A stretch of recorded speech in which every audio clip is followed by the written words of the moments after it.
Para muchos, Alfa Romeo siempre ha sido algo más que un fabricante de coches. Sus coches son más que extraordinarios. Desafían toda convención. Evocan recuerdos de la edad dorada de las carreras. Son todo pasión y entusiasmo. Apelan más al corazón que a la cabeza. Simbolizan el espíritu de la carretera abierta y de la aventura de conducir, combinando belleza y rendimiento.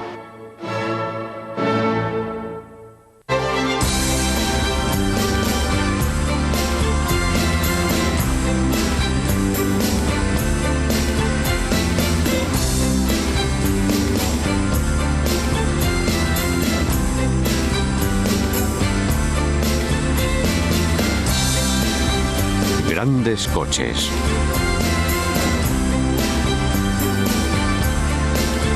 Alfa Romeo.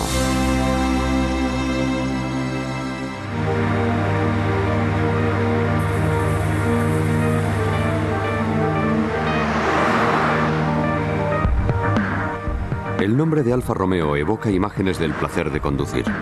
Son coches deportivos y elegantes que están tan a gusto en la ciudad como en la carretera más retorcida. Son coches con un pedigrí de carreras que aún es patente en los modelos de hoy en día. Los fabrica una empresa para la que la herencia recibida es importante. Para entender a los Alfa Romeo de hoy hay que retroceder al pasado.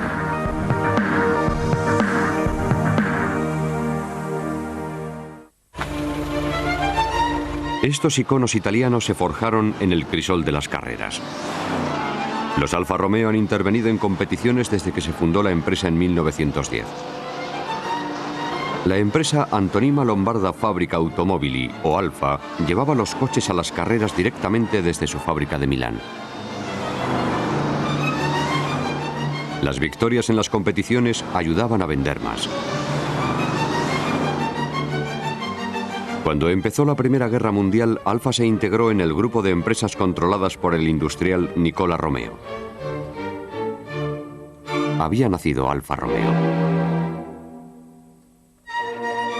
Después de la guerra, Alfa Romeo reunió a un equipo de ingenieros, diseñadores y pilotos de talento para conducir a la empresa hacia nuevas alturas.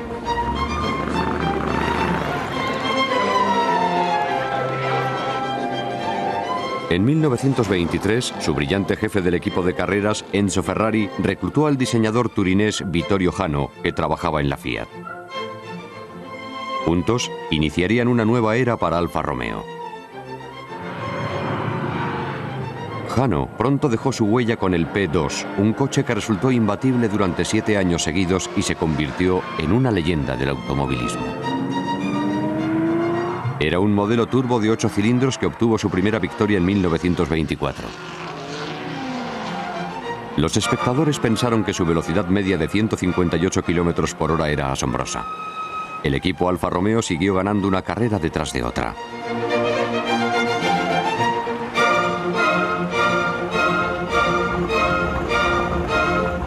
Ganó la carrera de carretera de Targa Florio y el Grand Prix Internacional de 1924 y 1925. Logró para la empresa el título de campeón del mundo. El equipo no paraba de ganar y sus miembros se convirtieron en héroes. Antonio Ascari, Achille Barsi, Giuseppe Campari y Taccio Nuvolari eran como las estrellas de rock de hoy en día. Había un piloto que brillaba por encima de los demás, Nuvolari. Ferdinand Porsche dijo de él que era el mejor piloto del presente, el pasado y el futuro. Los nuevos coches de Jano mantuvieron al equipo en el círculo de ganadores. En 1927 se lanzó el atractivo 6C 1500, un deportivo producido en serie que pronto se pondría a prueba en las pistas de carreras. Este modelo dominó su categoría en todas las competiciones hasta 1931.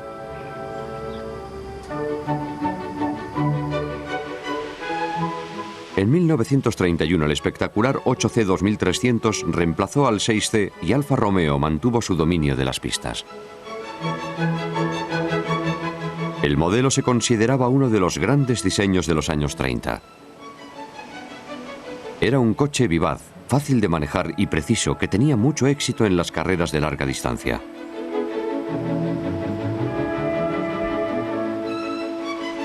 Llevaba un motor turbo de 8 cilindros que en realidad consistía en 2 bloques de 4 cilindros unidos.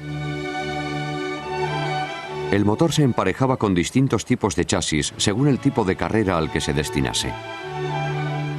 Se confiaba en que las victorias en las carreras estimulasen las ventas de los demás coches que la empresa fabricaba en serie.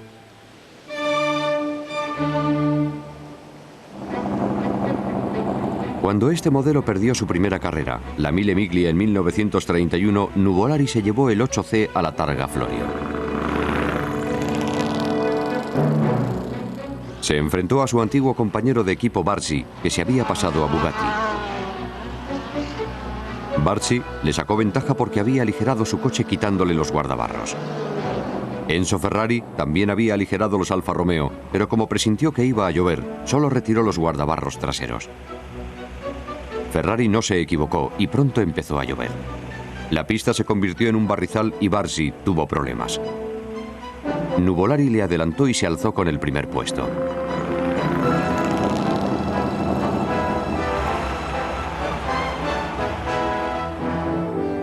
A esta victoria le siguieron muchas más y los Alfa se convirtieron en los amos de las carreras de su época. No todo el mundo los utilizaba para competir. Un comerciante de hielo italiano, Giulio Rimaldi, compró este Alfa y lo conservó durante 50 años. Era un personaje muy famoso porque se paseaba por la ciudad repartiendo hielo en su Alfa equipado con neveras en los laterales. Cuando se murió, su coche se vendió por 2,15 millones de euros. Años después, se revendió por menos dinero cuando se hundió el mercado de coches de coleccionista a finales de los años 80. El actual propietario lo adquirió por solo 1,33 millones de euros. Pero su precio volverá a incrementarse porque la gente cada vez es más astuta a la hora de invertir en automóviles singulares. Mientras tanto, su dueño disfrutará del privilegio de conducir una leyenda.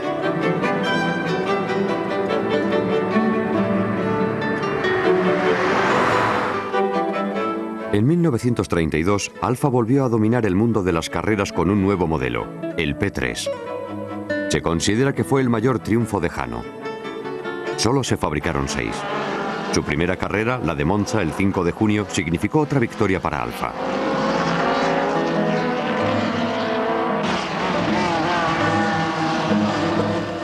Además ganaron el Grand Prix de Italia, el de Francia, la Coppa Ciano y la Coppa Acerbo.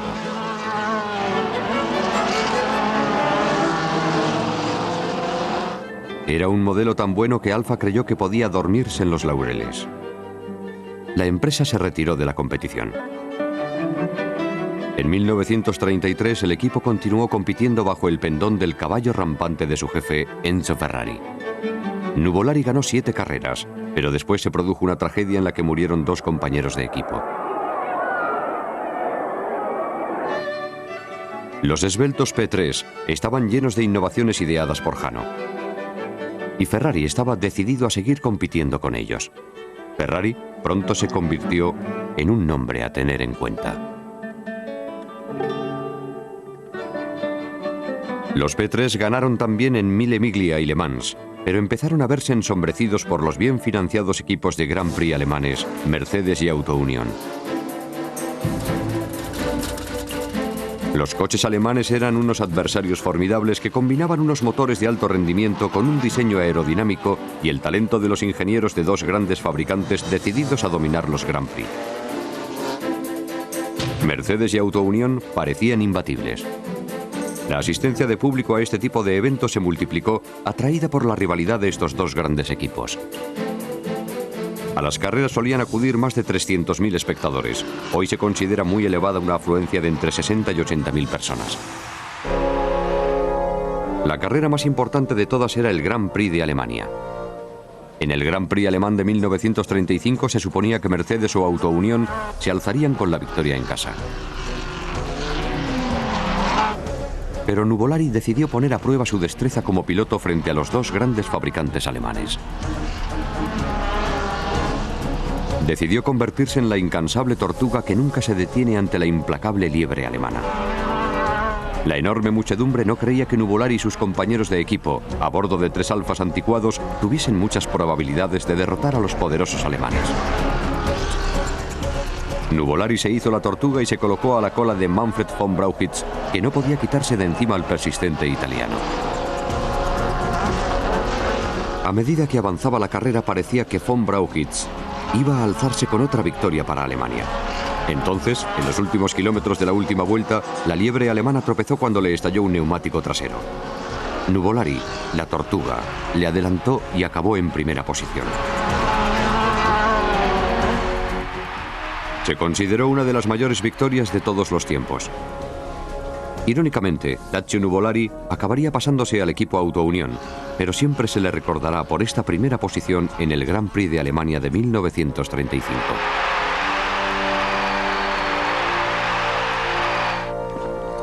Aunque los alemanes dominaban los Grand Prix, los días de gloria de Alfa Romeo todavía no habían acabado. Todavía podían competir en la categoría de coches deportivos gracias a un nuevo modelo, el 8C 2900, fabricado en 1935. El 29 marcó el cenit del desarrollo de Alfa Romeo antes de la guerra. Sus victorias alimentaron los sueños de niños de todo el mundo, como Phil Hill, que terminaría convirtiéndose en una leyenda de las carreras. Tras haber leído sus hazañas en los libros y las revistas, Phil quería comprarse un Alfa Romeo 8C 2900. Cuando estos coches dominaban la escena de las carreras profesionales de coches deportivos en Europa durante los años 30, los aficionados podían adquirirlos directamente en la fábrica y enfrentarse a los profesionales.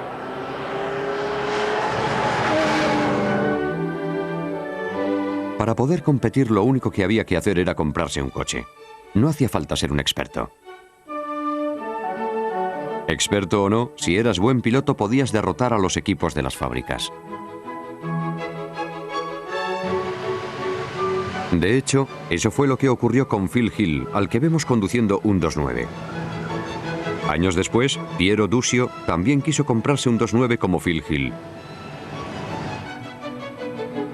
Lo logró el 18 de junio de 1937 y enseguida lo equipó para poder competir. Duccio se haría famoso por su amor a las pistas resbaladizas.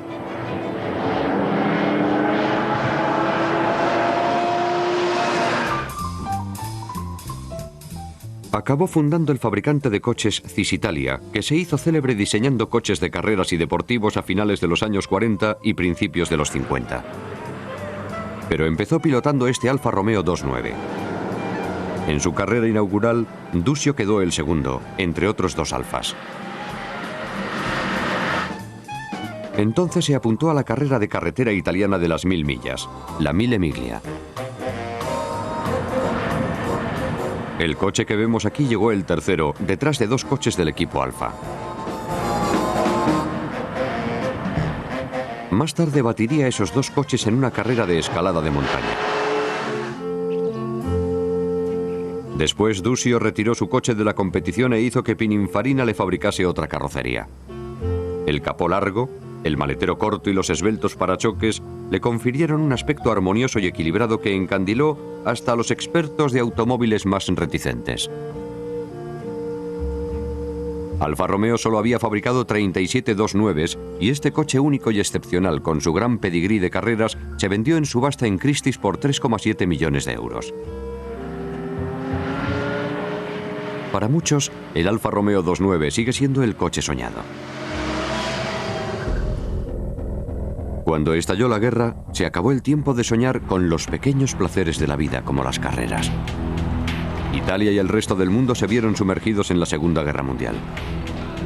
Durante la guerra, Alfa, como la mayoría de fabricantes de automóviles, se dedicó a producir material militar. La guerra asoló el país y destruyó la industria. Las fábricas estaban arrasadas. La economía tardaría años en recuperarse.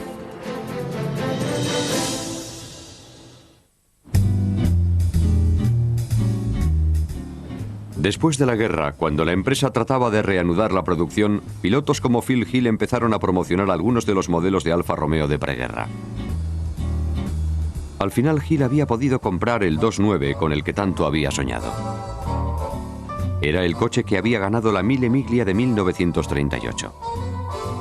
Participó con él en la carrera de Pebble Beach en California en 1951. El año anterior había competido y ganado con un Jaguar nuevo, pero le pareció que el Alfa Romeo, que tenía 13 años, era más sofisticado, más potente y más adecuado para las carreras.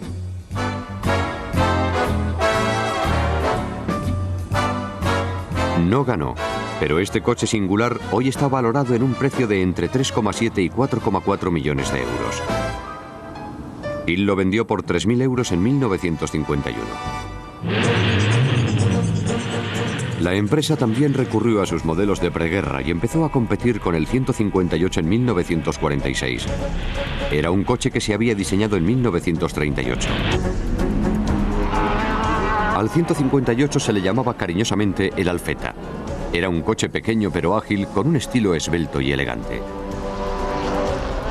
El Alfetta ayudó a Alfa Romeo a atraer a su equipo a Juan Manuel Fangio, quien comenzó en Mónaco una temporada en la que obtendría 8 victorias.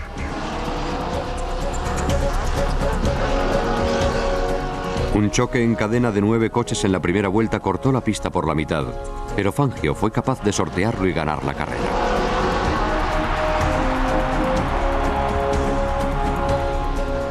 Al año siguiente, Alfa modificó el coche y le confirió más potencia. Se le llamó 159. Y Fangio se dedicó a exhibirlo por los circuitos de carreras internacionales. En el Grand Prix del Reino Unido se produjo un suceso irónico en la historia del automovilismo. El antiguo jefe del equipo de Alfa Romeo, Enzo Ferrari, había fundado su propia empresa fabricante de automóviles y sus coches derrotaron a los Alfa Romeo. Aunque Fangio se alzaría con el campeonato del mundo en 1951, los días de competición de Alfa Romeo estaban contados. En 1952, cuando cambiaron las normas de la Fórmula 1, Alfa decidió retirarse del circuito de Grand Prix en lugar de fabricar un nuevo motor. Fangio, al igual que había hecho antes Nuvolari, siguió logrando victorias para otros equipos. Alfa concentró sus esfuerzos en fabricar coches de pasajeros. La empresa había sido nacionalizada y el gobierno quería que se dedicase a fabricar coches para la carretera, no para las carreras. Pero todos los coches que fabricó Alfa siguieron resultando deportivos, incluido el 1900, el primer coche completamente nuevo que diseñó después de la guerra. El 1900 tenía un motor de solo 4 cilindros, pero sus 1884 centímetros cúbicos le proporcionaban un rendimiento sorprendente. Su estilo, simple pero funcional, retenía algunos de los rasgos del diseño clásico de Alfa, como la parrilla del radiador. El 1900 resultó muy popular y dio lugar a muchas variaciones de modelo posteriores e incluso a un todoterreno. Aunque las berlinas resultaban atractivas, la nostalgia por el rendimiento deportivo condujo al desarrollo de un nuevo coche. El Giulietta debutó en 1955. Era un coche pequeño de 2 puertas que devolvió a las carreteras el corazón y la pasión de Alfa Romeo. Aunque no podía competir con un Ferrari en la pista de carreras, aguantaba el tipo perfectamente si se encontraba aparcado junto a uno. Algunas de las mejores firmas de diseño de Italia, como Pininfarina, Bertone y Chagato, crearon carrocerías distintivas para ellos. Eran coches que parecían avanzar a toda velocidad aunque estuviesen parados. Los Giuliettas realizaron una gran labor de imagen a favor de la empresa. Simbolizaban la exuberancia del espíritu italiano y sus ganas de vivir.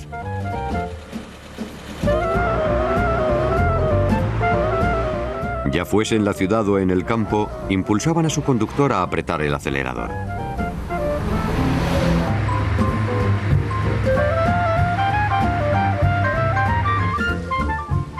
El éxito de este modelo demostró que cuando se fabrica algo, hay que hacerlo con estilo.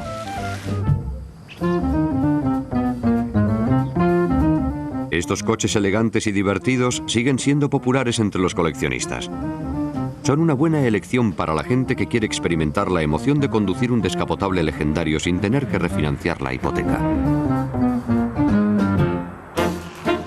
El Giulietta fue sustituido por el Giulia en 1963. Este modelo de alto rendimiento sirvió de base para el desarrollo de varias versiones para carreras.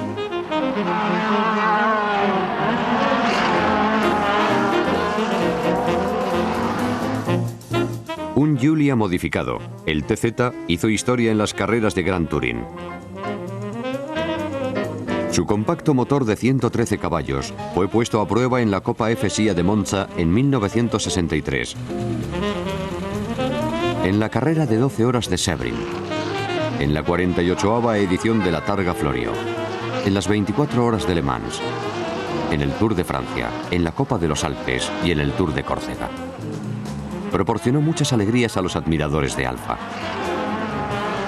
Su capacidad para competir demostró que el TZ resultaba apropiado tanto para circuitos de carretera como para pistas de carreras. Recuperó los momentos de gloria vividos en las pistas en el pasado.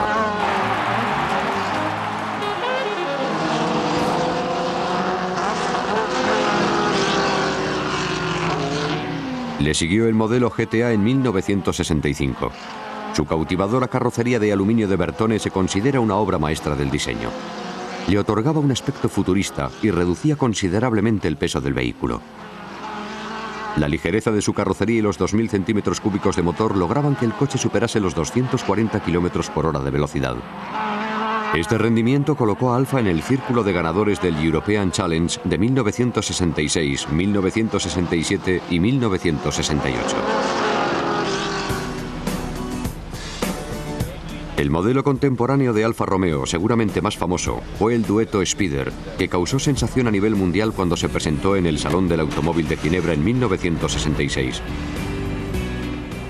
El Duetto se inspiraba en el legado del Giulietta y el Giulia, pero tenía un aspecto innovador que acabaría resultando muy duradero.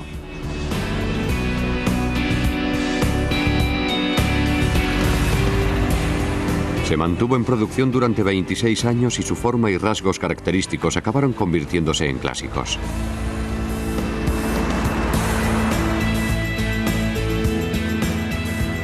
Aunque sufrió varios cambios de diseño a lo largo de los años, es la imagen que le viene a la mente a la mayoría de la gente cuando se le pregunta cómo es un Alfa.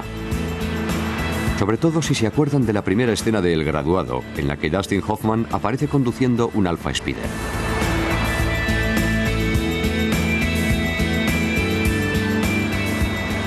Su estilo clásico acabó cediendo frente a diseños más modernos.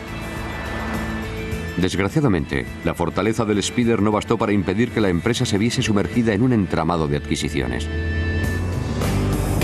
El grupo Fiat realizó la oferta más alta, se hizo con Alfa y añadió esta marca legendaria a su colección de empresas automovilísticas que incluían la famosa marca fundada por el antiguo jefe del equipo de carreras de Alfa, Ferrari.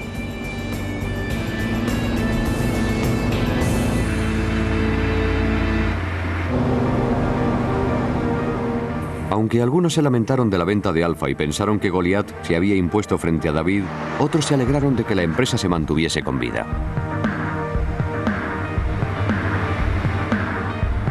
La adquisición proporcionó a Alfa los recursos financieros necesarios para revitalizar su línea de productos. Alfa ha empezado a fabricar coches mejores y más nuevos y han recibido críticas favorables de la prensa automovilística. Los nuevos modelos comparten el legado de los Alfa Romeo clásicos que hicieron las delicias de los aficionados desde que salieron de la fábrica por primera vez en 1910. Conservan el sentido del goce y el deseo de experimentar un encuentro apasionado con la carretera sin fin. Son coches para gente que sabe apreciar el diseño y el rendimiento.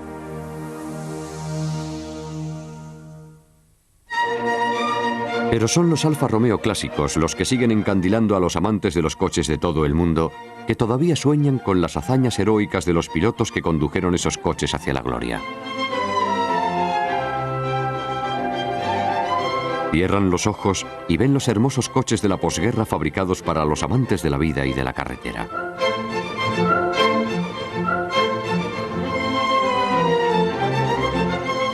Para todos esos admiradores, el Alfa Romeo sigue siendo uno de los grandes coches del mundo.